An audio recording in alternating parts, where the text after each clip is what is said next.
बिस्मिल्लाहिर्रहमानिर्रहीम। अस्सलामु अलैकुम अज़ीज़ मुतअल्लिमीन। अरबी ग्रामर के मामूल के सबक के साथ मोहम्मद इकबाल हाज़िर खिदमत है। हमारा सबक ज़माइर मुत्तसिल और ज़माइर मुनफसिल से मुताल्लिक़ चल रहा है। ज़माइर मुनफसिल को हम पढ़ चुके हैं और ज़माइर मुत्तसिल से मुताल्लिक़ हम मज़ीद पढ़ने जा रहे हैं। ज़मीर मुत्तसिल हु को लिखने और पढ़ने के मुख्तलिफ़ तरीक़े हैं। इसका आम उसूल यह है कि अगर ज़मीर हु से पहले ज़म्मा या फ़तहा हो तो ज़मीर पर उल्टा पेश आता है, जैसे औलादुहु हिसाबुहु। यहाँ पर आपने देखा कि औलादु दाल के ऊपर पेश है तो आगे ज़मीर को उल्टा पेश के साथ पढ़ा औलादुहु। इसी तरह हिसाबुहु में भी है। अगर ज़मीर हु से पहले कसरा हो यानी ज़ेर हो तो ज़मीर पर ज़मीर के साथ खड़ी ज़ेर आती है, जैसे बिही। बिही में बा हर्फ़ जार के नीचे कसरा यानी ज़ेर थी तो हु को ही पढ़ा है। अगर ज़मीर हु से पहले सुकून की अलामत हो यानी जज़्म हो तो ज़मीर पर पेश आता है, सादा पेश यानी उल्टा पेश या दो पेश नहीं बल्कि सादा पेश आता है, जैसे मिन्हु। अब मिन्हु में हा ज़मीर से पहले नून साकिन है यानी नून के ऊपर जज़्म है और इससे पहले मीम के नीचे ज़ेर है, लिहाजा मिन्हु पढ़ा है।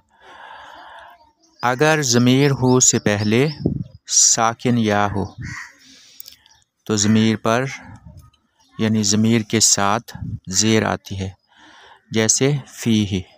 अब यहाँ पर आप देख रहे हैं कि हा ज़मीर से पहले या है जिसके ऊपर जज़्म है और इससे पहले फ़ा है जिसके नीचे ज़ेर है। ज़मीर हु अगर मुतहर्रिक हर्फ के बाद आए तो हु बोली और लिखी जाती है, जैसे हिसाबुहु। इसके अलावा यहाँ पर ये दो लाइनें इस तरह से हैं। अगर या के सिवा किसी और साकिन हर्फ के बाद हु ज़मीर आए तो इस पर सिर्फ़ पेश लिखी और बोली जाती है, जैसे मिन्हु अबूहु। और अगर या साकिन के बाद आए तो इसे ज़ेर के साथ यानी ही बोलते और लिखते हैं, जैसे अलैहि। इससे आगे इला और अला से मुताल्लिक़ है। इला और अला ये भी हुरूफ़ जार हैं। इनके आखिर में हम अलिफ़ की आवाज़ पढ़ते हैं, इला और अला। लेकिन जब एक ज़मीर इला और अला से जुड़ जाए आखिर में इनके तो ये जो अलिफ़ की आवाज़ है ये या से बदल जाती है, जैसे इलैहि और अलैहि। ये असल में इलैहु और अलैहु हैं, लेकिन इनकी अदायगी में सहूलत की खातिर हु को ही में तब्दील कर दिया गया है। और अगर इनके साथ ज़मीर मुतकल्लिम या लगानी हो तो फिर इस तरह से बनेगा, इलैया और अलैया। इलैया मेरी तरफ, अलैया मुझ पर। और आगे एक और वजाहत है कि अरबी ज़बान में दो सुकून एक साथ नहीं आ सकते।